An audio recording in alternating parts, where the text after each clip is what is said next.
Yeah, that's good. That's good. You guys can come up and do the spin again.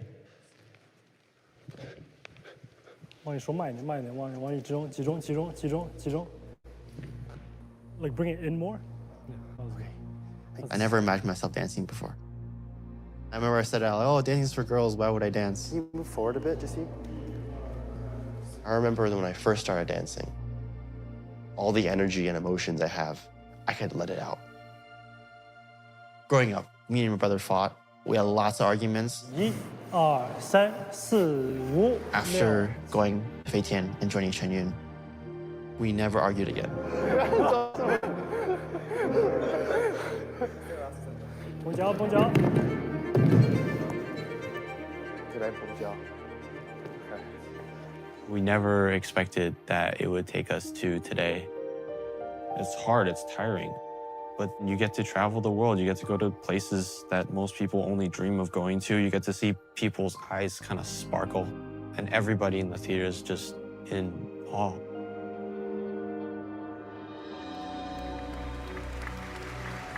I wanted to put all of it into dance, but never would I have imagined what battle I joined. A series of threats targeting performances by Shen Yun. Got threats to shoot up the performance. Hey, buddy. You guys are okay? I knew my boys were giving a voice to those who couldn't speak out.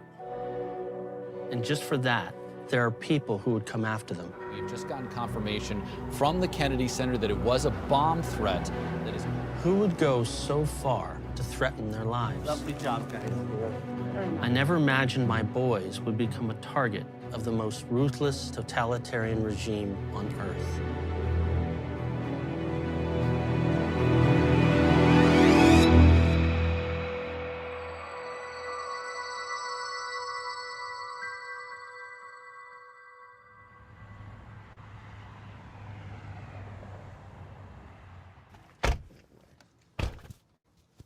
Can you please not run into the fence full tilt this time?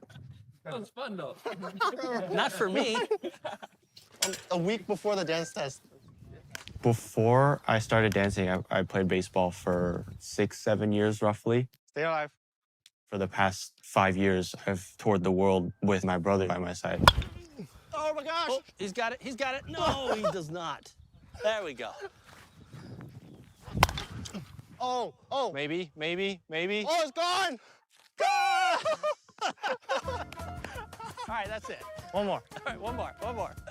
I honestly can't ask for more support, more love from my family, to be honest. Growing up, my dad was the man of the house. Mommy, that's you. Mommy, that's you.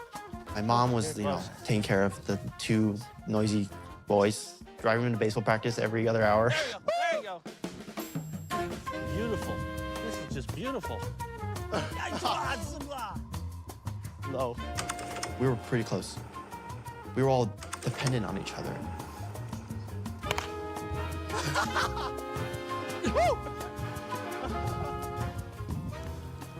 Oh, yeah. Nice one. For athletes, dancers, anything, everything you do has to be perfect. You have to strive to be perfect.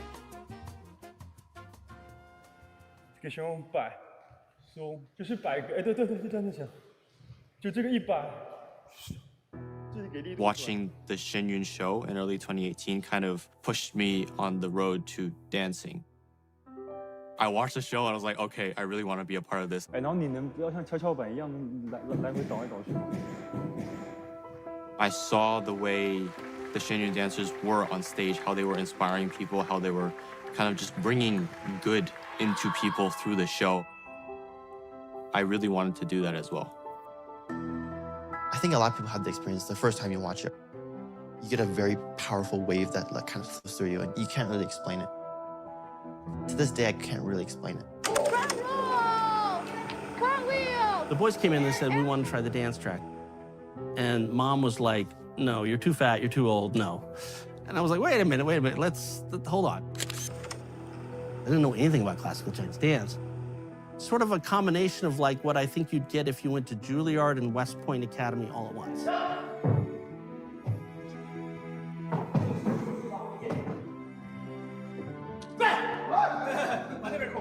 Honestly, I was nervous. I was very nervous because I knew from watching the show, the standards are very, very high. And I knew I did not meet those standards. I was 15 years old when I first got accepted to Feitian Academy of the Arts. It's this amazing opportunity that we get to be able to tour with Shen Yun Performing Arts as part of our education. We call this practicum.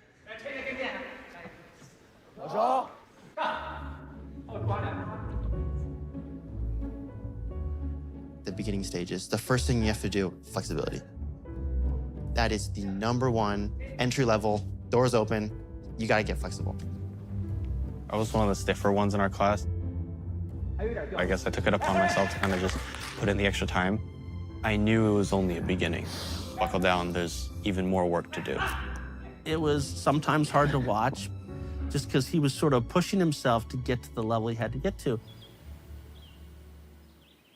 3 months in, I got a phone call, and it was my son.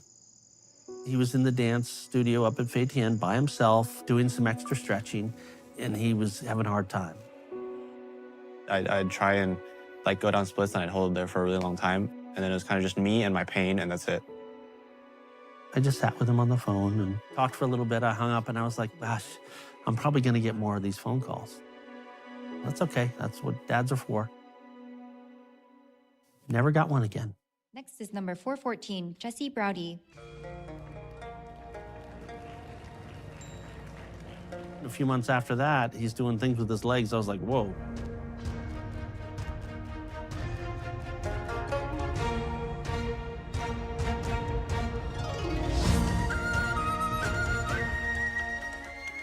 A lot of physically demanding things like sports or dancing. There's gonna be this adrenaline rush. But dance is more expressive. Your soul really has to enter that environment or story that you're acting out.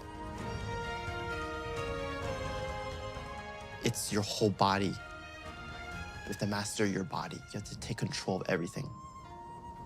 Being able to move like a true piece of art.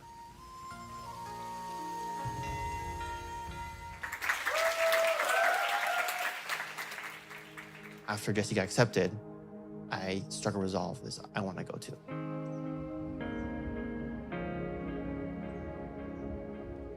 Right now, I'm enrolled at Feitian Academy of the Arts. There's green hills that roll up to these wooden temples that I've never seen anything like before. And there's a mist on the lake and there's snow on the temples. It's beautiful.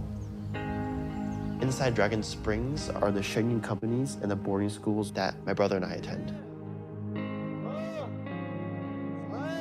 The more time I spent in the Feitian system and the Shen Yun system, that I gradually began to realize like how truly amazing this opportunity is, kind of pushing me to be the best artist I could be.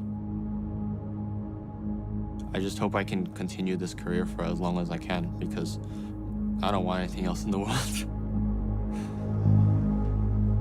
Fridge? Let's go to the fridge. Let's go to the fridge. Okay. Let's go to the Coffee? fridge. I can use some coffee. Oh, what is this? Here's your fat boy. Uh-oh. We just had our academic exams. Very relieved it's over.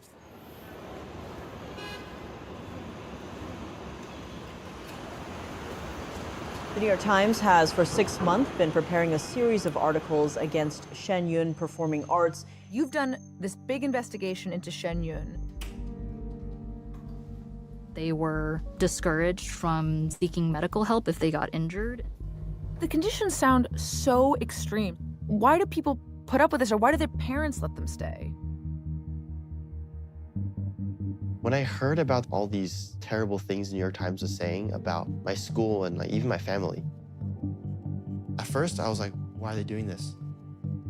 I feel like they've picked a certain viewpoint, but what about all the other people's viewpoints, like mine?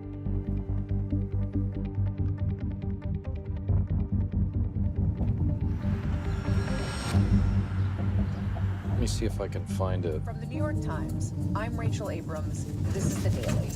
The New York Times is alleging that Shen Yun dancers are denied medical treatment when they're injured. When we dug more into Shen Yun, what we uncovered through many, many months of reporting was this massive operation built on exploitation and coercion.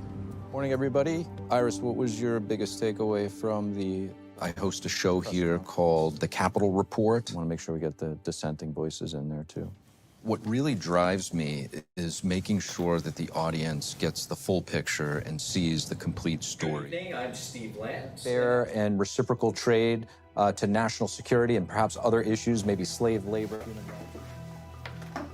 I have been covering Shen Yun for many years. I had met many Shen Yun dancers and spoke to them. It just really conflicted with my experience so far. Shen Yun had been highly regarded around the world. It was really lovely. I love the color. I love the music. Magnificent to see another part of Chinese culture that a lot of people don't get to see. Taiwan's President Lai Ching-te and more than 100 government officials sent congratulatory messages and well wishes for the performances. As a, competitive hockey player growing up, I know that athletes of any kind have to be in good health. You can't be number one in any competitive sports environment if you abuse your players or don't allow them to be treated. As I watch Shen Yun perform at the level that they do, I'm asking myself, could they be getting away with this culture of systematic abuse?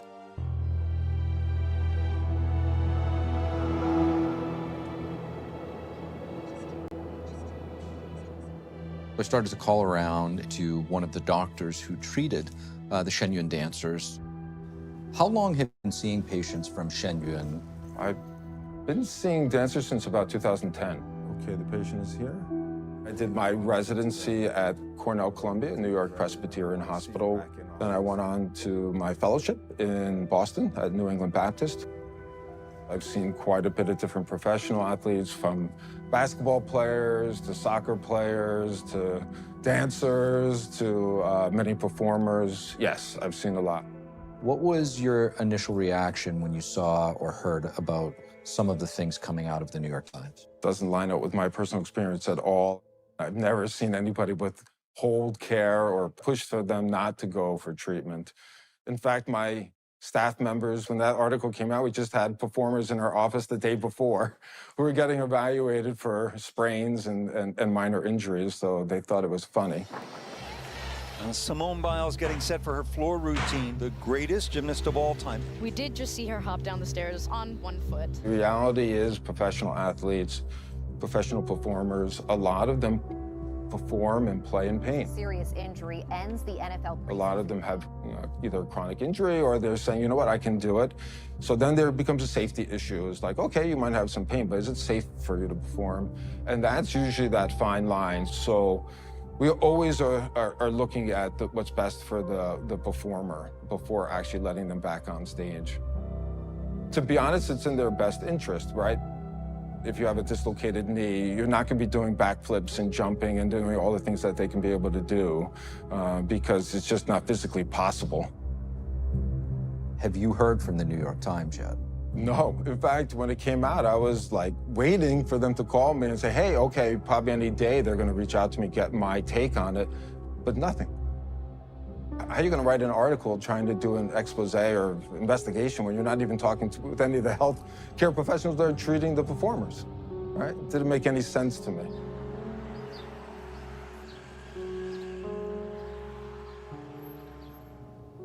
Why didn't any of that make it into the New York Times coverage?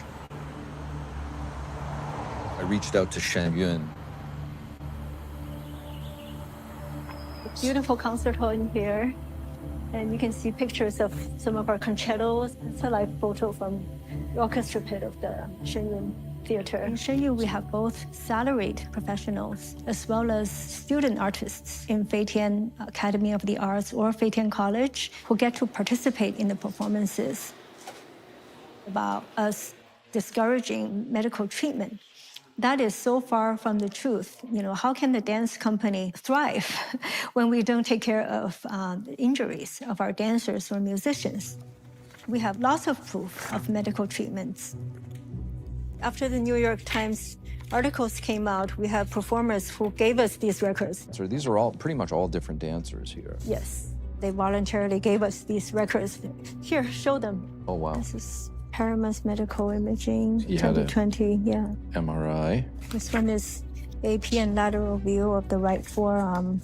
This looks like an operation. Right, so Yep. Knee right with ACL. reconstruction, right. And did you show these to the New York Times? No, we didn't have a chance.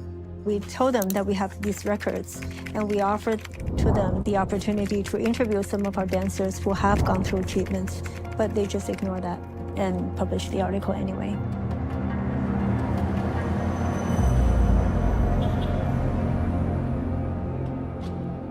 Iris, meeting.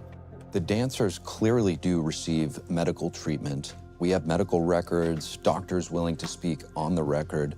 So why is there this discrepancy with what the New York Times is reporting? Professional athlete that, they live for that moment. It's going to take a lot to pull them off. Peter's here joining us from New York. I think it's going to be good to get everybody else's input. I looked into research on dance injuries in general. It looks like they're actually doing quite a bit better than the industry at average. That treat these. And it wasn't only the injuries. The articles, also raised serious allegations that dancers endure abuse, forced labor, exploitation.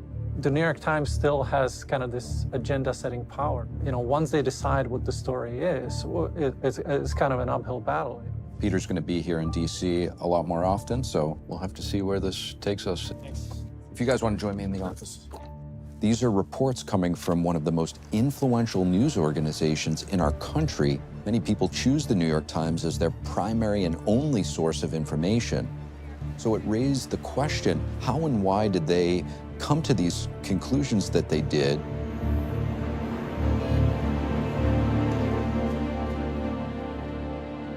The conditions sound so extreme. Why do people put up with this, or why do their parents let them stay? My family's been reading the New York Times, as far as I can tell, since like the Eisenhower administration. Honestly, I was initially kind of angry. The implication of if the Shen Yun system for training young artists was as what they said, that means we, the parents, are willingly giving up the children that we love dearly to some sort of labor camp factory, which was ridiculous. My concerns for my sons came down to what's going to happen to the place that they've come to love. This was their whole future that was being targeted. That needs an answer.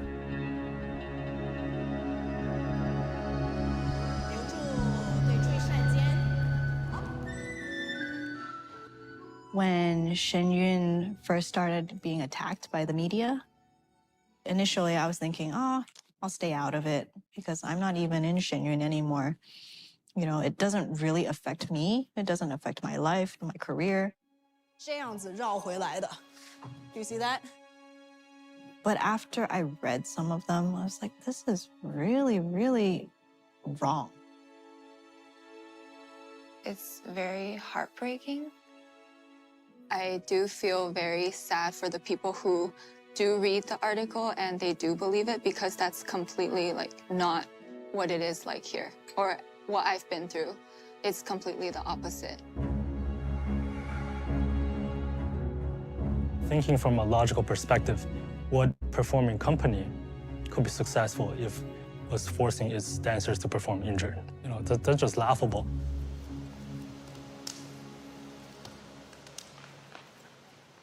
I'm not angry at them. I'm not angry at anyone. I'm just like, what can I do to tell people our side? You feel this responsibility to uphold what's been so dear to you, to really show the audience the authentic side. It kind of added the fuel to my inner drive, because there are so many people out there with a skewed perspective on Shen Yun. The best thing I can do, at least, is to train harder. We're defending those we love. We're defending this place that's given us so much. It felt a little bit different this year.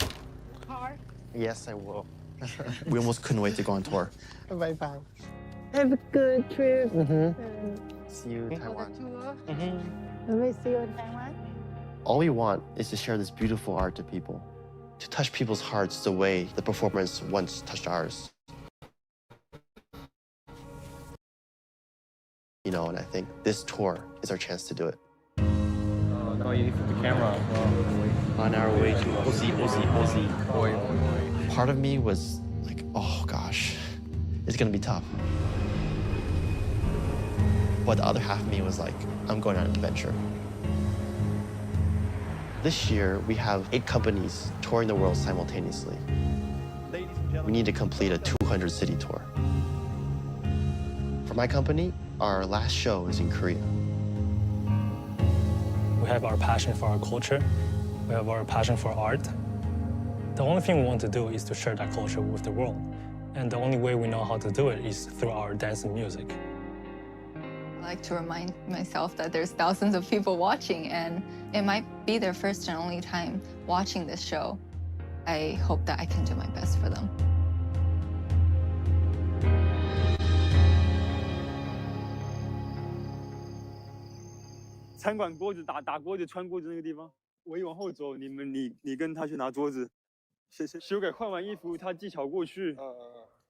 Because we come up with a new show every year, like completely new dance pieces, new music, new costumes, everything. There's so many moves, we have to make sure it's drilled in our brains. We have to make sure each year's program is not only unique, but also on par, if not better than the years before. Every single day is like a huge opportunity to improve. On stage, any slight shift in attention can cause a mistake.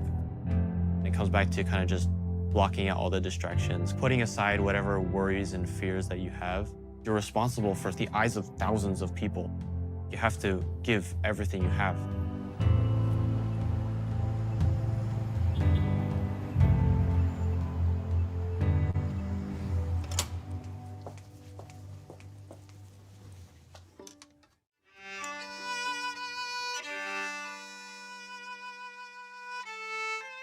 As a second-generation Chinese American growing up in a mostly Caucasian suburb in Chicago, I was actually embarrassed by my culture growing up.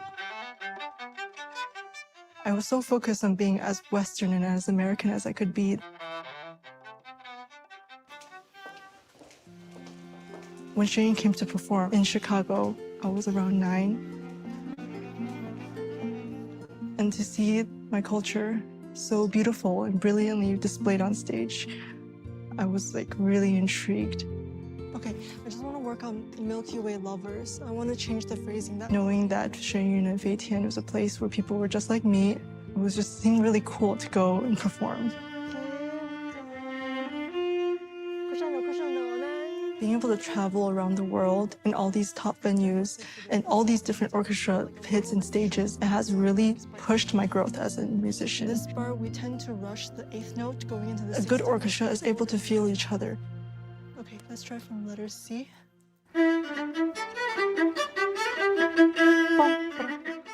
The artistic process of performing arts, it's really a thrill to be part of it.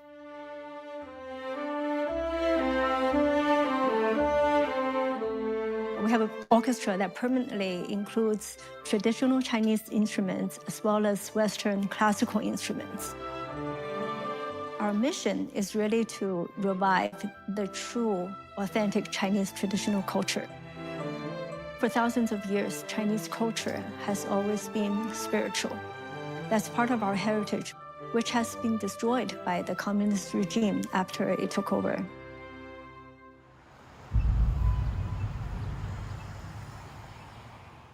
You guys stand the last triangle. 就拆旋子之后，然后上来。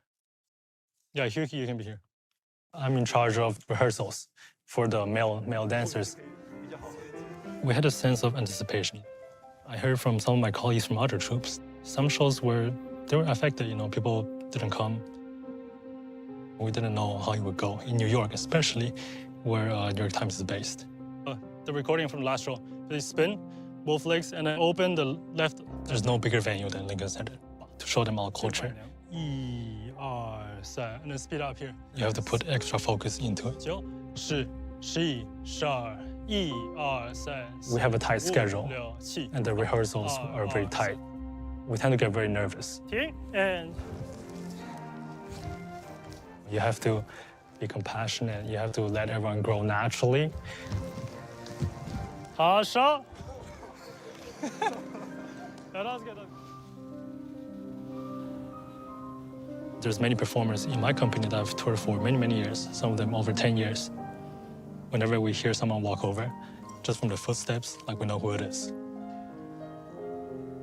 I like to imagine it as like a battlefield, you know? You learn to trust them with your life.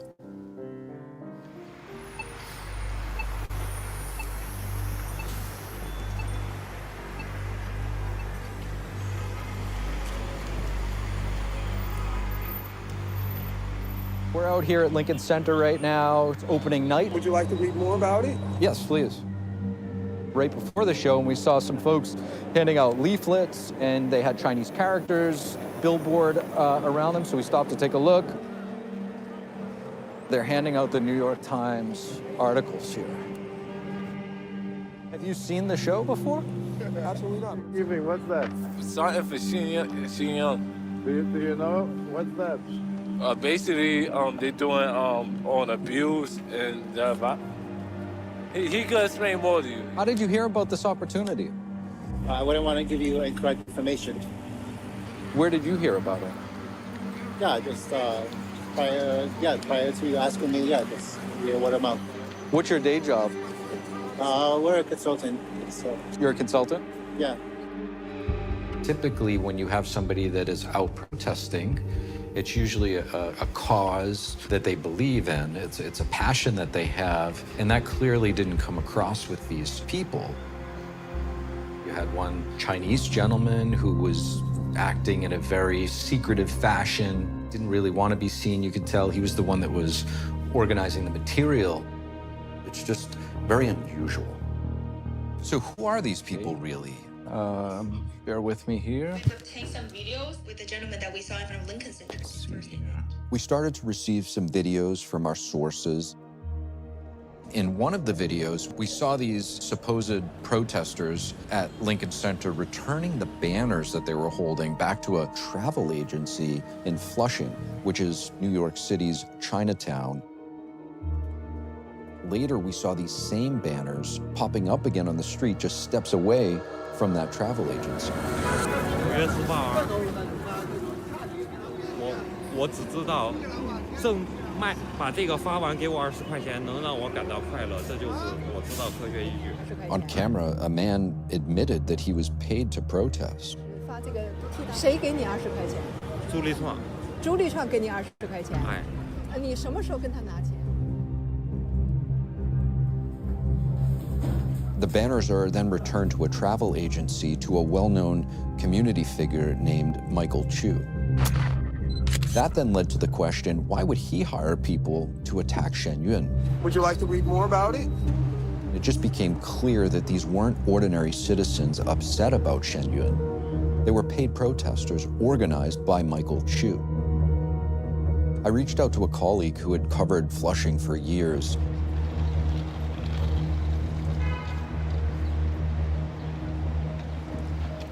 It's a very familiar name. How did you stumble upon him? So Michael Chu has never concealed his connections to Chinese spy systems. Frankly, if I find anything shocking about this, it's that he's not behind bars. The guy's been able to keep operating like he has. On his business card, not even hiding it, used to have 3 organizations. One of them was tied to the Overseas Chinese Affairs Office, directly underneath it. The other one is tied to the United Front Work Department, directly underneath it. He wasn't trying to hide it. Now, maybe at the time they thought that that was a good idea because nobody knew what these organizations were. These are open Chinese spy organizations.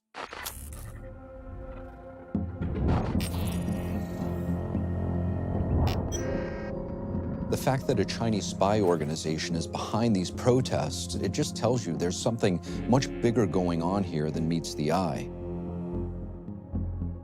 Yeah, if you could send me that information. How come the New York Times articles ended up becoming propaganda used by CCP spies? Okay. If a Chinese spy organization can operate in America unchecked, what else does the Communist Party have up and running here?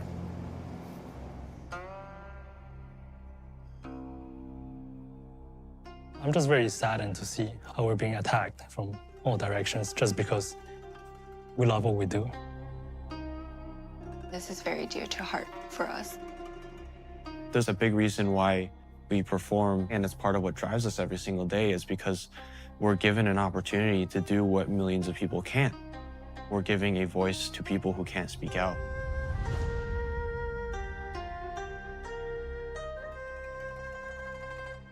It's like really stepping into a character. You first have to analyze the character. What do they think like? How do they move? You build that character. You step into their shoes. You can express more with dance. You can change the world more with dance. What we're trying to do at Shen Yun is not just to revive the rich and glorious history of China's past, but every year, one piece is dedicated to telling the story of peoples of faith in modern China. I think one thing that's very important to understand about Shen Yun is when and why and how it was forged. It was forged amidst this horrible persecution in China. The Beijing government has officially banned the Falun Gong and has launched a major nationwide propaganda campaign against Mr. Li and his movement. You've had a recent report of 15 women tortured to death in the northeastern province, and just a few days ago, 10 men tortured to death in the same province. These are mass killings.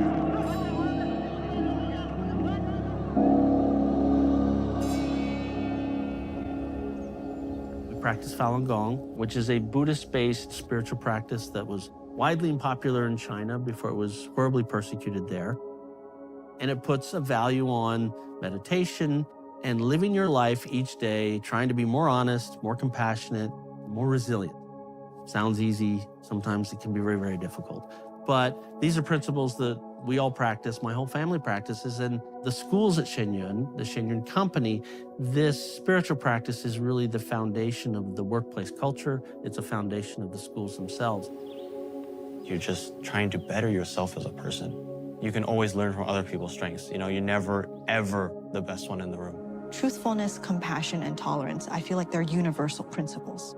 It grew so popular in China that it was estimated about 70 to 100 million people were practicing it. In 1999, suddenly the government decided to crush it. And they felt there was too many people compared to the size of the Chinese Communist Party. And Jiang Zemin, who was the architect of the persecution, said, if we cannot defeat Falun Gong, it will be the biggest embarrassment to the Communist Party and to Marxism. We have 94 current Shen Yun performers who have either personally experienced the persecution or have their family members suffered from the persecution. This is something that's like a lingering wound.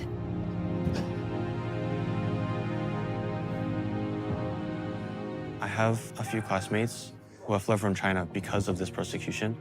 It is very real, especially in the environment of Shen Yun. There are performers who have lost family members. When I hear about people getting beaten to death for just believing in simple human principles, to know the fact that that's happening in this world today is so... any human would want to go and stop it.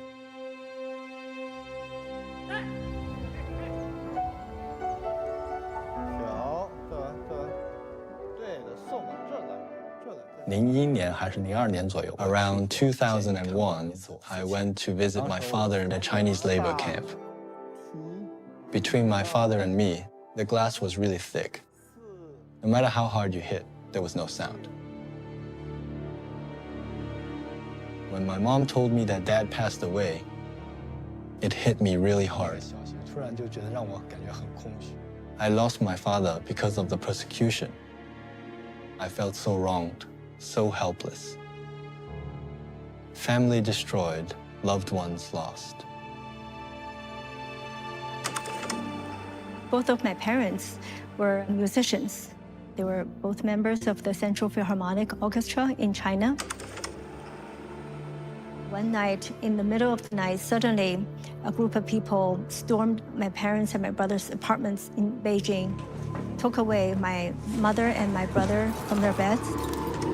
My brother barely survived from the unspeakable torture that he continued to endure. We're talking about innocent, law-abiding citizens who simply try to follow a spiritual practice. When I first came to Shen Yun, I just thought I had a great opportunity to dance on the world stage. Shen Yun allows me to tell the stories of what's happening in China. After all, I lived through all of this. I remember a few pieces that portray the police rushing into the home of a family of 3. The cops threw the parents to the ground and pulled the little girl away. During the play, the father stood in front to protect his wife and daughter. The police lost control and beat the practitioner to death. I was playing the father. So I imagine what it was like for my father who was persecuted, what he had to do to protect my mother or sister. I will never forget that. That's why I'm dancing with Shen Yun.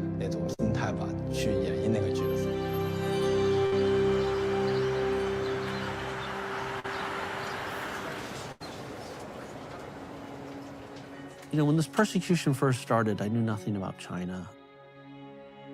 I was meditating in the park, and I thought it was great, and, you know, and this wonderful spiritual practice had really transformed my life. And suddenly, one of my friends from China comes into work one day and says, my mother's disappeared. I'm like, what? It was very, very popular in the 1990s. In fact, the Chinese government did a survey, and in 1999 found that there were 70 to 100 million people. The Falun Dafa Information Center is a nonprofit we've been running for almost 2 decades. Over the last 18 months, the persecution of Falun Gong in China has escalated significantly. So from 20, 25 years ago, I was in the public eye criticizing the largest totalitarian regime on earth. And when I have young children, that had always given me pause. It seems this persecution has come to America's shores.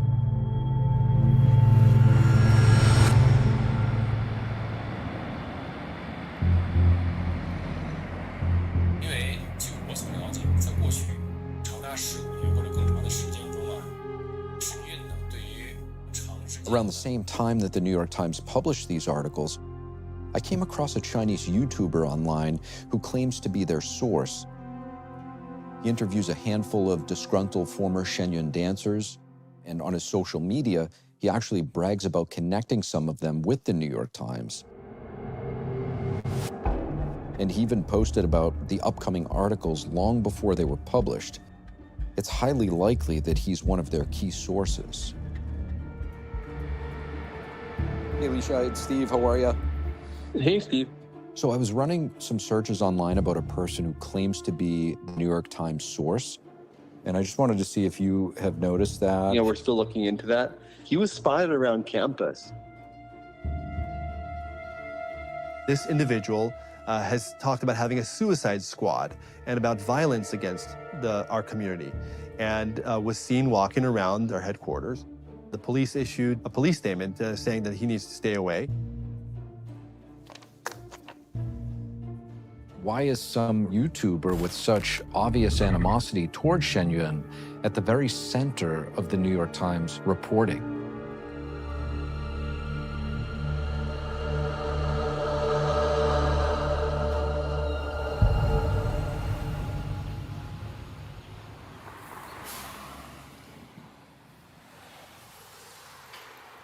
我们能往右一点吗？偏台一点。你想再往右一点，可以往中间一点点，那就现在这个位置吧。好啊，我们走一遍啊。Our journey through Chinese history now brings us to the present. We see how in times we are going through a tough time right now. It's not easy. To try to portray that as something dark, I think it's really hurtful. So I'm thinking of looking roughly, I tend to think a lot. And so I have a lot of thoughts racing in my mind all the time. Before a performance, what I will do, I'll meditate for a few minutes and I just focus on this next intro and really just be present here in the show and do the best job that I can. The audience is only seeing this one time. Let's give them a perfect show. There's an image. No image. Image. I've been with Shen Yun since late 2006. What really drives me is the way that the performance brings hope to people. My name is Li Shai, and today we invite you to discover a culture inspired by the heavens. When you say something and you hear the audience go, oh, really? I love those moments. It can express a wide range of emotions. It usually does not end up looking the same every time, but it's okay. It's stage makeup, so you can't really tell if it's a little bit different. So we run through a couple of pieces just to get the feeling for the stage. You get to portray a lot of different characters. This year, I'm portraying a kung fu lady boss, and she beats up these guys who come in and interfere with her business. It's very fun, actually.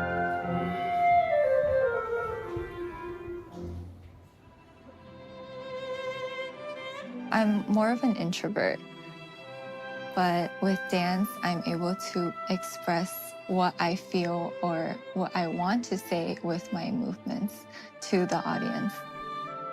It's your inner emotion, basically. It kind of flows through all of your movements. You can't see it. It's hard to describe, but everyone does it a little bit differently. As artists, we really believe in our mission.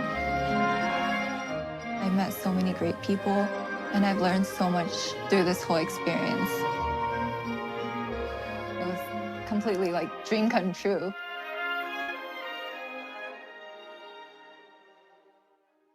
Sound check. Through Shen Yun, through this performance, we take this story that has been covered up by the Chinese Communist Party, has sometimes been covered up by Western press, and we put it on stage at the Kennedy Center, at the Lincoln Center, in front of congressmen and parliament members in Europe, and we tell them, this is what's happening in China right now. For thousands of years, Chinese civilization was deeply connected to the divine. This tradition continues today, with millions of people practicing the meditation discipline called Falun Dafa. But under China's communist regime, they're being persecuted for their faith. A big thing we show in the show is how, no matter how hard or how much they get oppressed, the goodness will always come out upon the evil. You know, when they see all these beautiful values being portrayed, it touches their soul. It was absolutely extraordinary. The beauty of divine beings performing, that's exactly what we saw on stage. You think of the plight of the practitioners in China who are being tortured. Who would have thought that after that the whole world would be covered with these troops? So all I can say is tremendous congratulations.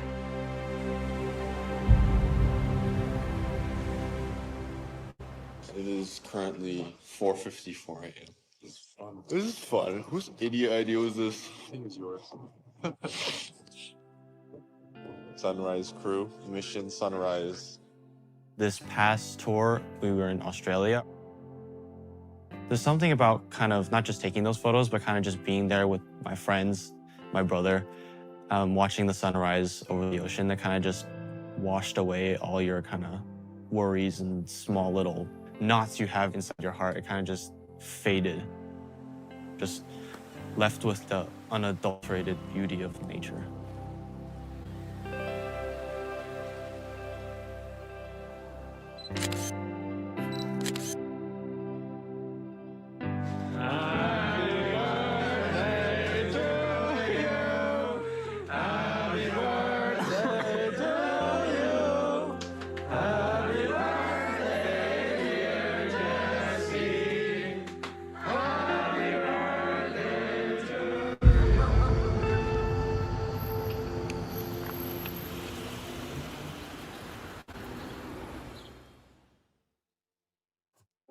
Sure. Is this better? Sounds okay? Absolutely. Thank you for having me. I'll try to give you a view from what it's like on the ground in Shen Yun, what we've experienced. Recently, this specific tactic alone has played out in 20 theaters this tour, which we're not even halfway through. We feel like we're at war right now. There were 2 Chinese spies. The FBI caught them in a sting operation. The spy was trying to bribe what he thought was an IRS official to try to revoke Shen Yun's nonprofit status.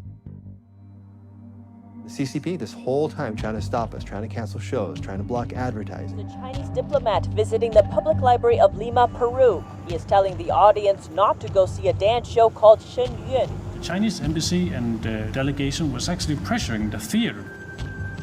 Whenever you have a group of people who trace their heritage to China, who do not directly owe their allegiance to the Chinese Communist Party, that is a severe threat to the legitimacy of the Chinese Communist Party because it is an alternative narrative, a narrative rooted in history and truth. Beijing sees it as an attack because Shen Yun is saying, no, take a look at it, because that's what China was before communism. They understand that the major threat to their regime is not economic. It is for what they used to call the hearts and minds of people. They see that as the sort of center of gravity under which their regime could be in trouble. Got about 140 at this point cases with evidence of the Chinese Communist Party going after Shen Yun. This is a tire slash in Costa Mesa, California.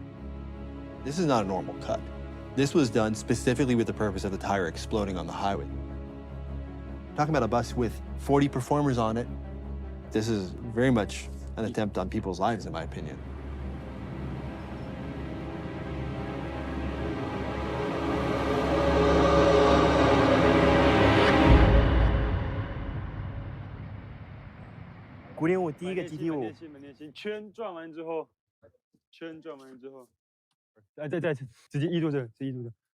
We just arrived in Taiwan, and we're going straight into rehearsal. You go through first 10, 20, 30 shows, 40, 50, okay, we're getting somewhere. Once it passes like halfway point, 60, 70, it hits hard.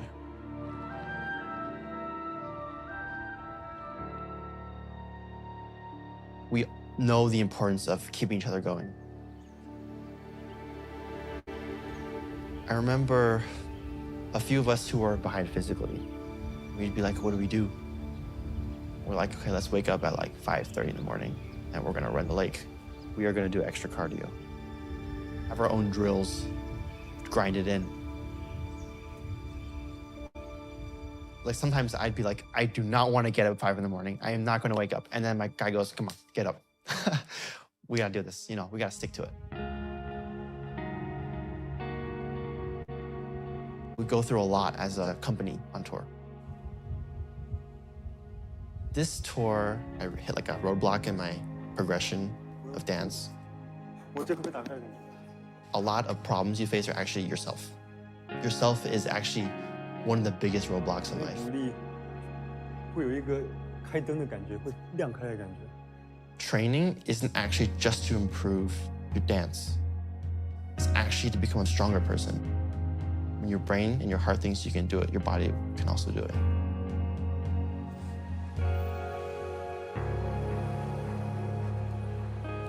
Now? Okay, go, go, go, go. You want more? I'm gonna go. Want more? I'm gonna go. Before, I thought I only had one brother. Next thing I know, I had 13 other brothers in the same class as me. Oh my God. You could literally get anything. Yeah, legit. There's this real resilience that they've built up as a team. When you're just looking at the dynamic of them, they kind of are able to just shake stuff off. I need a drink. I can see them go through like a really, really rigorous week, and then a bunch of their friends will come over and we'll have a barbecue, and they're like, and it was grueling what they just went through. And they have a way to kind of like get through things together. Like, you know what? I'm not gonna let this bother me. Put another steak on the barbecue, let's go.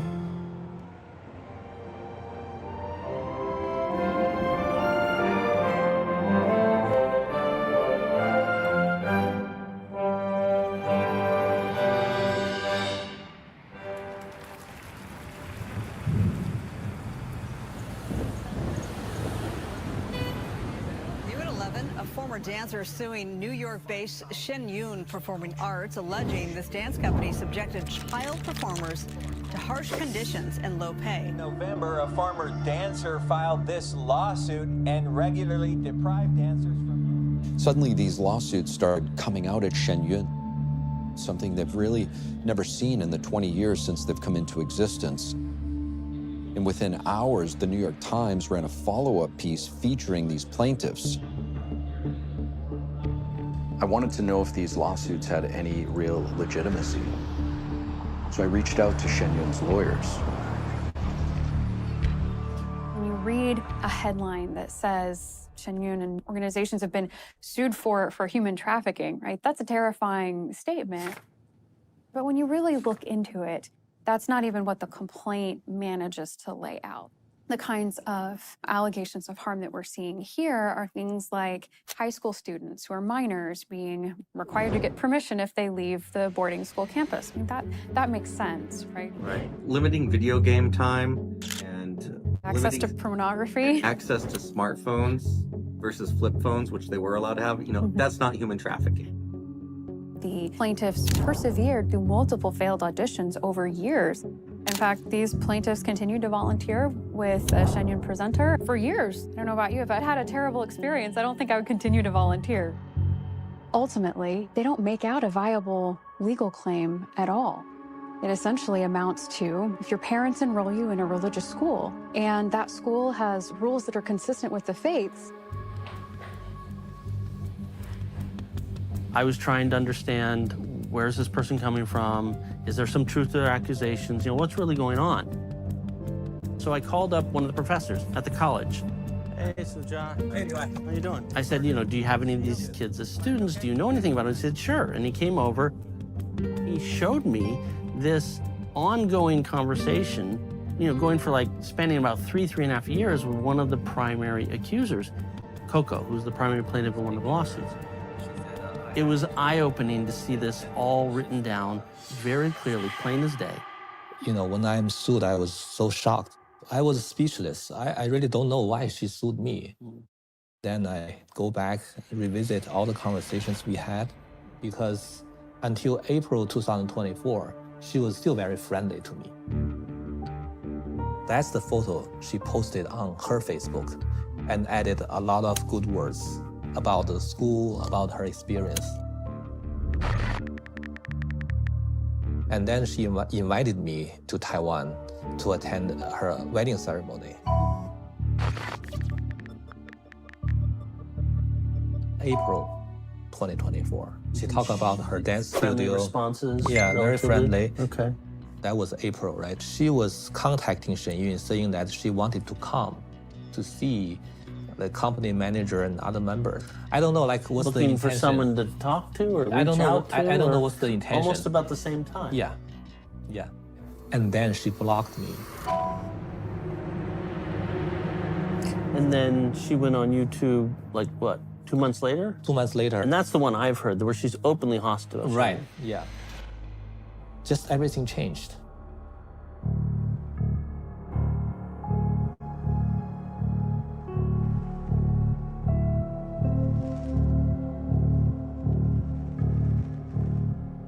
The plaintiffs who initiated the lawsuits did not bring these accusations against Shen Yun until after they had developed ties with the Beijing Dance Academy. And on Coco's Facebook page, she talks about working with the Beijing Dance Academy, which, despite its benign-sounding name, is an organ of the Chinese government. And it's run by CCP officials, some of which have nothing to do with art and more about propaganda. That's a huge red flag. This is the same group of people who were interviewed by the New York Times. They're behind both the lawsuits and the media articles.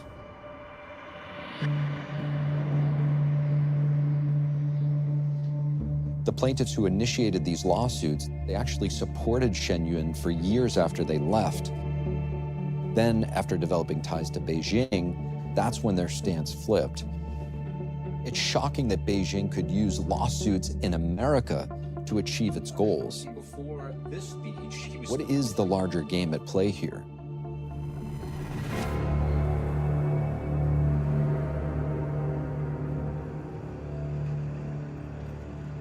Honestly, I felt kind of bad for these people. It hurts me to see ex-Shen Yun performers kind of in that position to kind of turn around and attack us like that. To me, it felt like an attack on my friend, not just my friends, my family, but also my home. Live look at the Kennedy Center. We've just gotten confirmation from the Kennedy Center that it was a bomb threat. A threat today against the company forced an evacuation. The bomb threat specifically targeting Shen Yun performances. They've gotten threats to shoot up the performance. This email written in Chinese saying there would be an attack if the show Shen Yun is shown here in Atlanta. A series of bomb threats targeting performances in Taiwan by Shen Yun.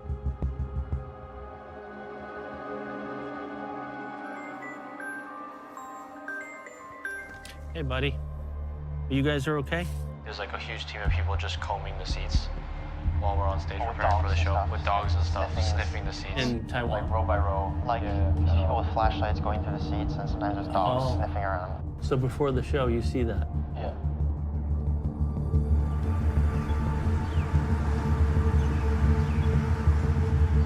This is not an isolated incident.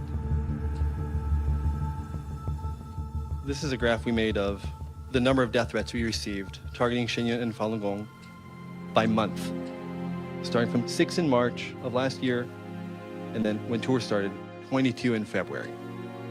February 27th, 2025, this was an email simultaneously sent to Shen Yun headquarters, to Faith Tien schools. Children of American Falun Gong members under the age of 10 will be kidnapped, taken to high-rise buildings in the United States, and pushed down from the top. It's particularly hard for me to read because I have 2 young daughters at home.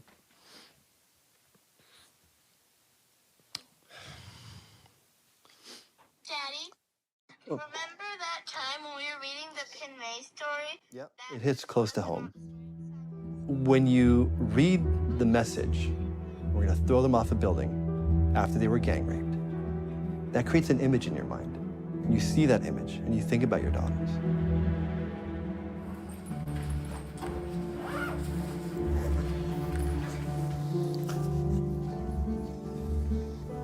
I first read the news that there were bomb threats to the tour in Taiwan. Okay. No one wants to hear a bomb threat to the institution where your children are. I mean, this is crazy. They're getting bomb threats everywhere they go. I got on a plane and flew out to Taipei.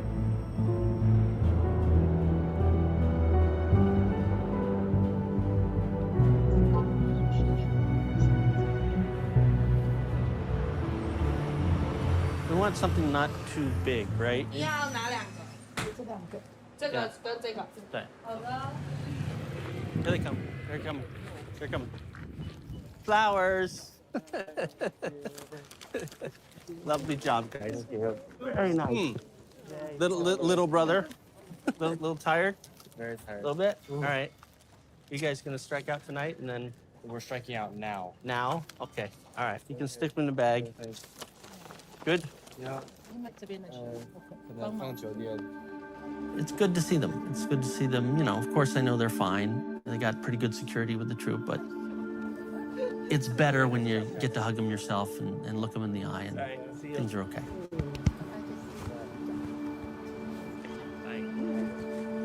I check in probably more often than a parent would. And it's a struggle. It's a struggle I deal with to this day.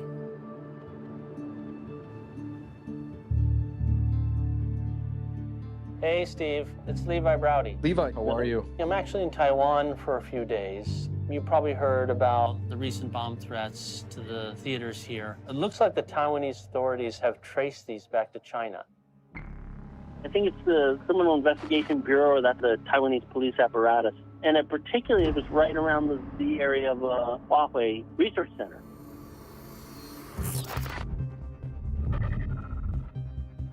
Up until that point, we didn't really have a smoking gun kind of evidence. We now had the hard evidence. And if you think about it, what is this? This is threatening terrorist attacks. Your organization released information yesterday about the suspects behind the bomb threats targeting Shen Yun. Given Huawei's ties to the Chinese regime and the military, what does that tell you about this CCP operation targeting Shen Yun?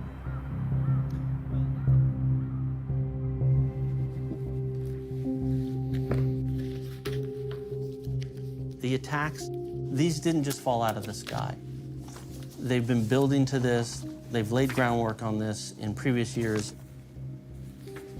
So this is a 2015 speech from a Chinese official in which he says, treat the countries and regions with serious Falun Gong activities, such as the United States, as the main battlefield. Push the concerned countries, in this case the United States, to ban and restrict the activities of the Falun Gong organization. So that's a pretty audacious statement. Here's another notable section. Mobilizing China-friendly people such as experts, scholars, journalists, and overseas Chinese community leaders who have greater influence in the US and Western countries to speak for us and strive to make more foreign media to publish more reports favorable to us. I mean, this whole thing is pretty chilling. One of the key pieces of information here is that they're calling out Shen Yun Performing Arts by name directly for precise strikes. This is a document from 8 years ago, and it correlates exactly what we're seeing today.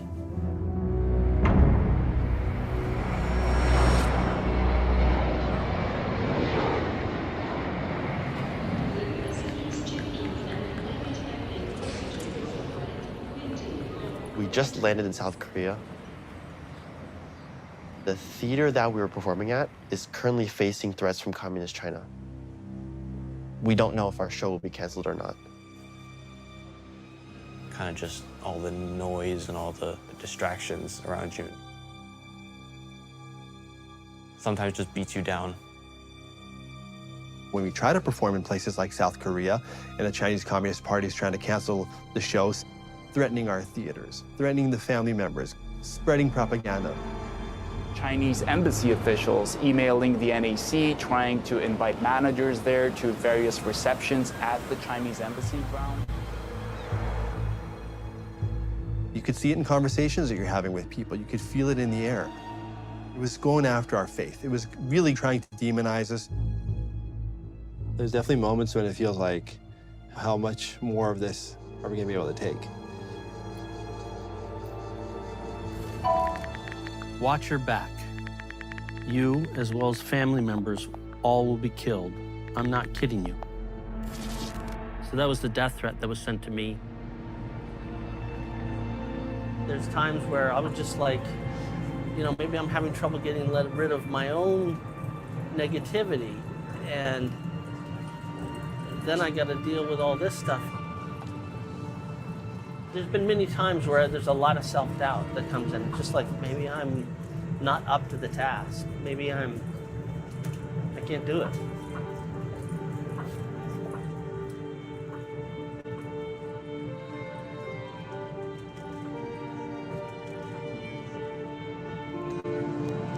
I know it sometimes gets to him.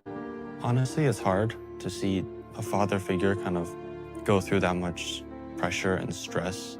I can't imagine what that must be like.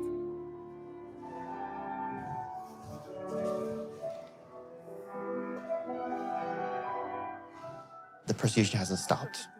He's just kept going. I kind of aspire to be like him. That's one of the factors that keeps me going. That I know that my dad's also giving his all. The day we left for tour, I shot my dad a text and I told him, we know you've been through a lot, but now we're here on the front lines fighting the battle with you. We're doing this together.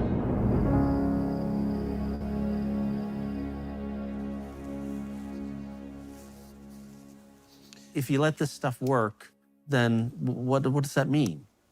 The Chinese regime gets to dictate where we go to school, what kind of art we're going to put on, what kind of shows we're going to watch. Hello, folks. So for about 8 or 9 months now, the New York Times has published a series of articles on Shen Yun and Falun Gong. It's not going to stop us. We can't let it stop us. And we're going to go line by line and see how it stands up to scrutiny.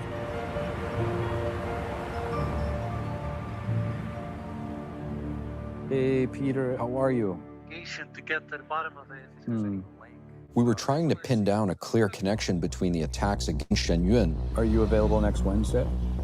And one of my colleagues happened to spot some unusual online traffic with regard to the New York Times articles.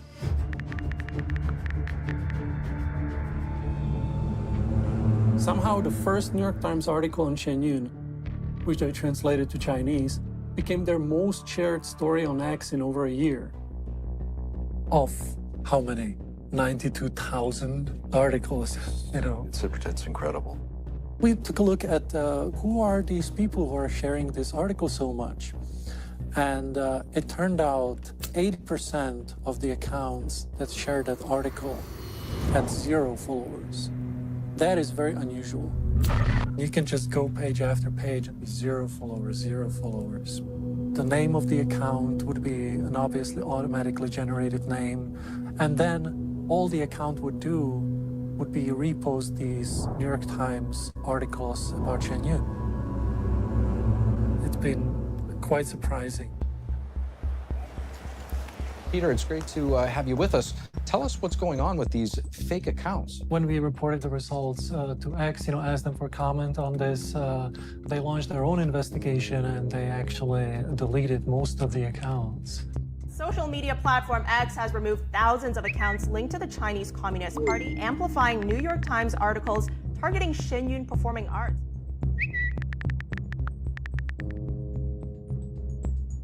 It's clear now that the CCP has found a way to leverage some of the biggest media voices in the United States. What was the plan that triggered all of this?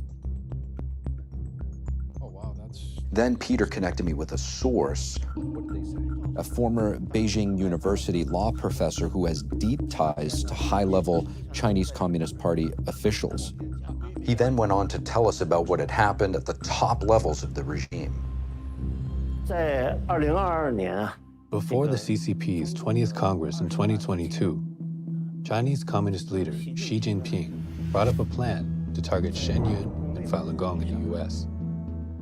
Xi Jinping emphasized one particular point. He calls it to procure grain from the enemy. That is, to use the enemy's own resources, in this case, the Western democracy's resources, to strike Falun Gong. Xi Jinping's main focus was to launch a media war and a legal war. He wants to target especially major Western media outlets with real influence and make them part of the United Front works. That really kind of blew this wide open. Okay, this is a coordinated campaign.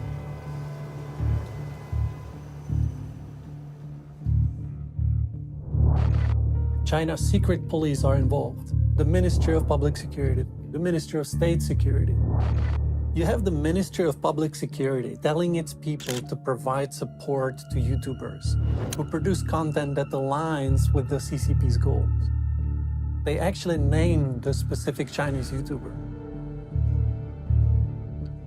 That's the same YouTuber who was at the source of these New York Times articles and is at the center of all of this. What we're seeing isn't random. It's a top-down strategy overseen from the very highest levels in Beijing. They're literally using Americans and American institutions to carry out lawfare, media warfare, and even espionage against a dissident group right here on U.S. soil. This is a machine that can be used against any American that Beijing views as a threat.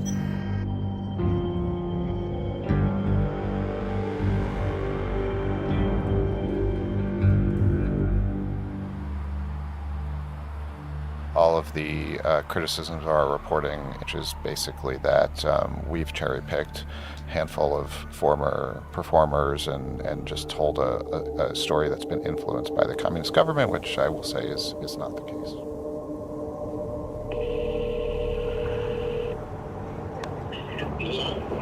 Hi, Michael. My name is Steve Lance. I'm with the NTD News.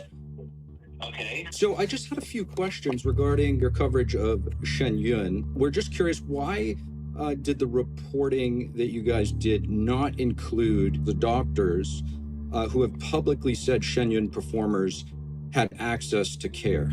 Okay, well, it doesn't seem very timely considering these articles were published over a year ago. So you don't have an answer to why the reporting didn't include interviews with the treating? Well, like I said, the assertions in your questions were not accurate. I'm not going to do point-by-point rebuttals. It's a very simple question, Michael.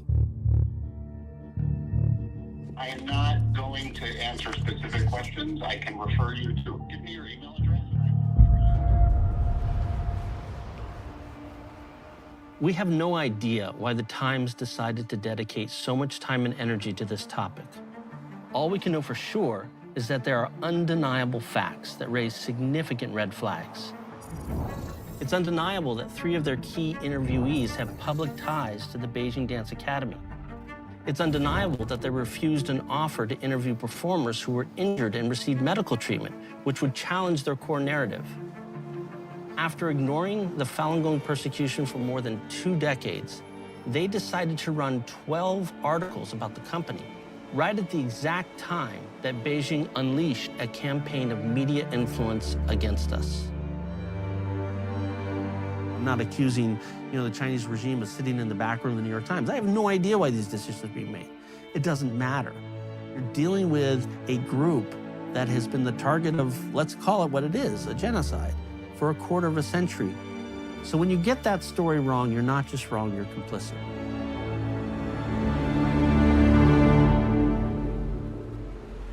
We decided to have a press conference, which is not something we normally did. So today, this is the first time we are actually unveiling the results of this petition to the public. Over 1,550 people signed this. 634 are current dancers, musicians, and production staff. 791 family members, mostly parents just like me. We call upon relevant departments in the US government to protect American interests, companies, and people. People go as far as endangering the well-being of our community, our families, and even our audience members. It's egregious. We just want to go to school, get a good education, and be the best artists that we can. It's like, what have we done to deserve these bomb threats? We do what we do because we really love our craft. We love our work. We love what we do. And I think that's the real spirit behind all the Shen Yun dancers and musicians. This is really not just about the Falun Gong community or Shen Yun. This is a playbook.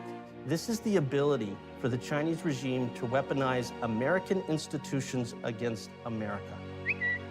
So I want to especially commend those performers and reiterate my commitment that Shen Yun should and must be able to perform in every corner of the United States and around the world, and we'll continue to fight to make sure that that happens.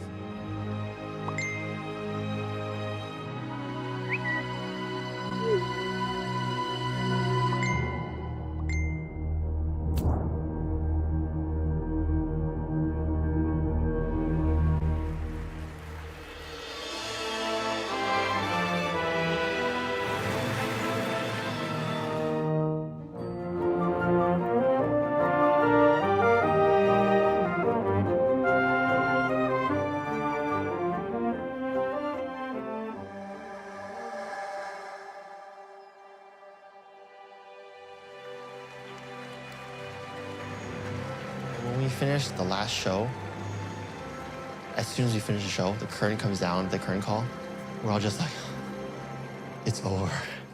Like 4 months away, grinding shows day by day by day by day. But not just relief, it's almost like we did it. We pulled through, we pushed through, we did what we had to do, and it was worth it. We take a lot of photos, in different costumes. produces very good memories for all of us. It's an amazing feeling. I can't really describe it. If I had the opportunity to speak to any of these performers, I'd say that they're very brave for doing this. Continue doing what they're doing. Don't ever give up. Always stay strong. Keep it up, stay strong. There's darkness everywhere, and in that mass amount of darkness, there's always going to be a light, a small light, a mustard seed of light that will always come out in the darkness. And this showed it. The show showed it, the performance showed it, and it was amazing. It was beautiful. Never give up, never give in. Be true to yourselves, be true to your beliefs. And if you hold true to those beliefs, then no force in the world can stand against you. Congratulations, boys. Next, please welcome Head of School Dr. Jim Lee and Professor of Feitian College as well as Feitian Academy of the Arts Board Member Tia Zhang to hand out the diplomas. Training with honors, Lucas Browdy, Bao Mingyu. What Shen Yun did for me when I watched it, I kind of want to do that for others. That is a very meaningful life to live. All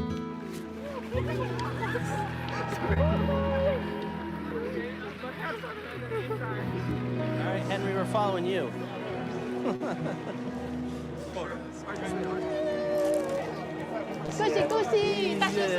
Congratulations,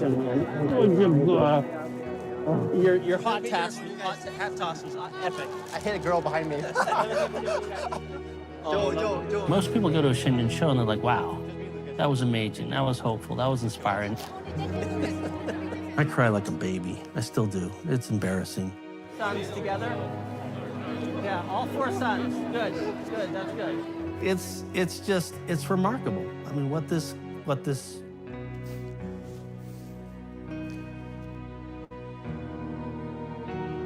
the school at Shen Yun and the program there has taken them and sort of helped them be the very best that they could be. All right. Yeah, I don't know what that is, but okay. I guess it's a happiness for them. He had found something he really wanted to strive for. You know, my wife and I raised our kids and gave them the foundation. Shen Yun gave them the tools to fly.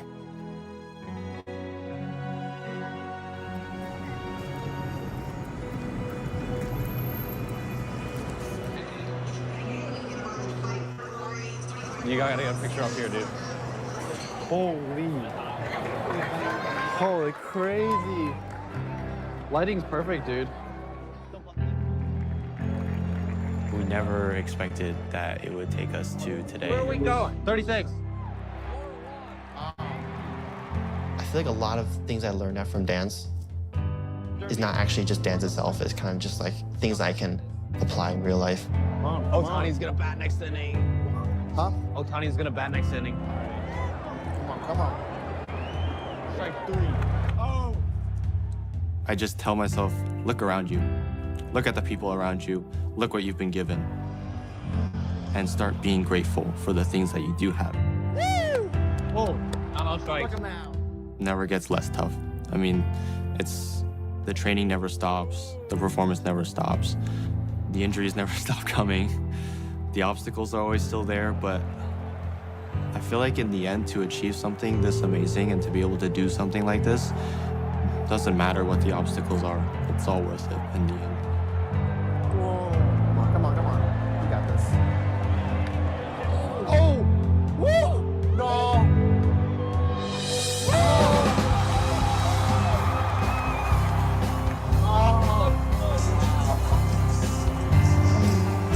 Good game. 2-home run.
Your perspective, what was that like to see that film?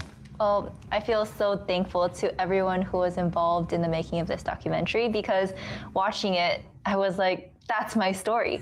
And at the same time, I feel so proud of Shen Yun and everything that we've done, how far we've come.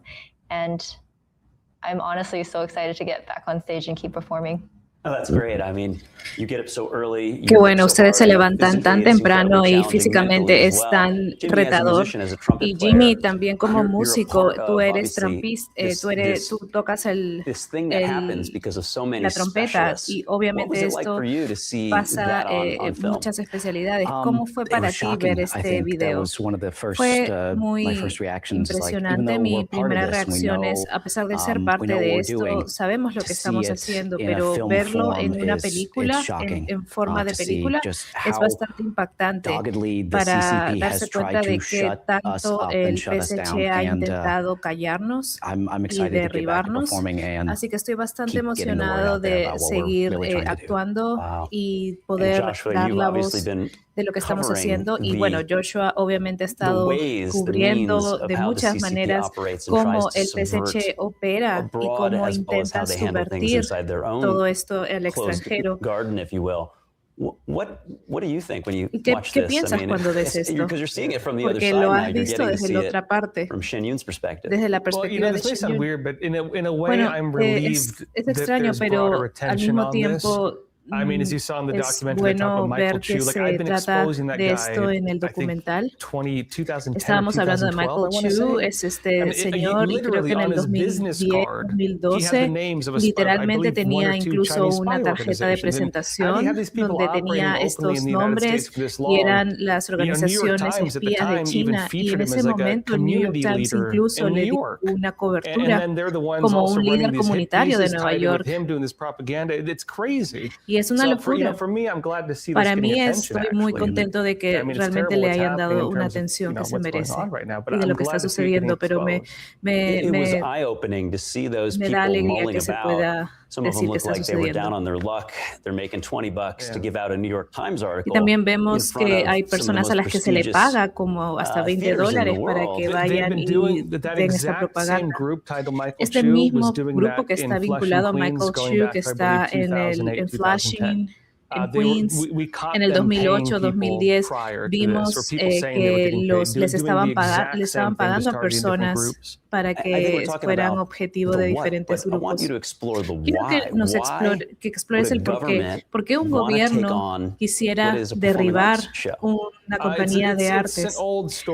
Es una vieja historia, es lo mismo que pasó con los soviéticos durante la Guerra Fría.